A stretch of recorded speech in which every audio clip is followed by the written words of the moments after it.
If you find it difficult to gain and finish hours-long 8 to 10 podcasts per week, please subscribe to Most Advanced Featured and Accurate Quick Podcast Summaries on Apple Podcasts, Spotify, and YouTube.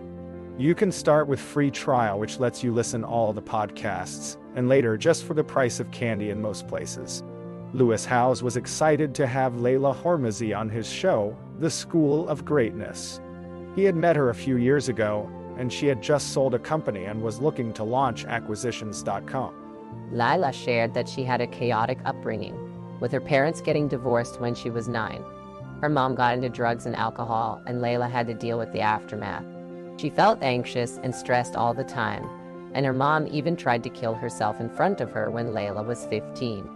After that, Leila shut down emotionally and went numb. She didn't feel anything, neither happy nor angry. She stayed in this state until she was 19, when she shifted to feel angry and didn't know how to deal with it.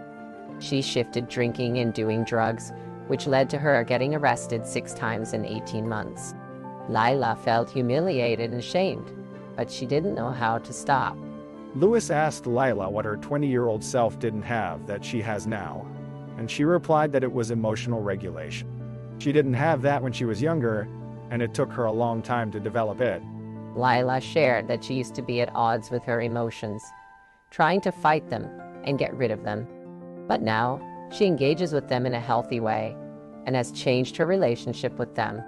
Lewis asked Leila how she deals with negative emotions now, and she shared that she gives herself 5 minutes to feel the emotion. She doesn't try to indulge in it or ruminate on it, but rather lets it fill her up and then moves on with her day. She wants to teach her body that emotions are nothing to be afraid of, and this has helped her a lot. Leila also shared that she used to react to negative emotions with negative responses, such as drinking or doing drugs. Then, she shifted to react with more productive things, like working out or studying. But she still felt stressed and anxious.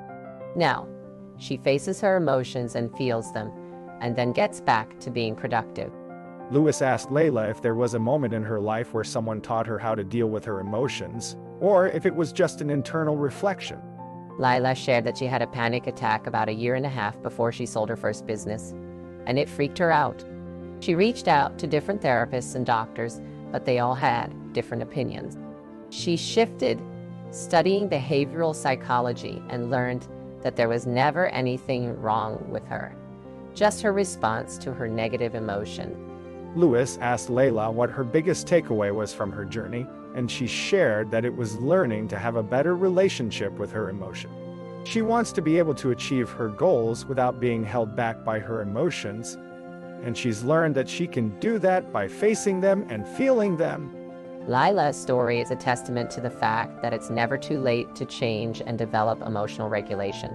If you want to listen to the complete summary, please subscribe to Quick Podcast Summaries on Spotify and Apple Podcasts for less than the price of candy in most places. Happy listening.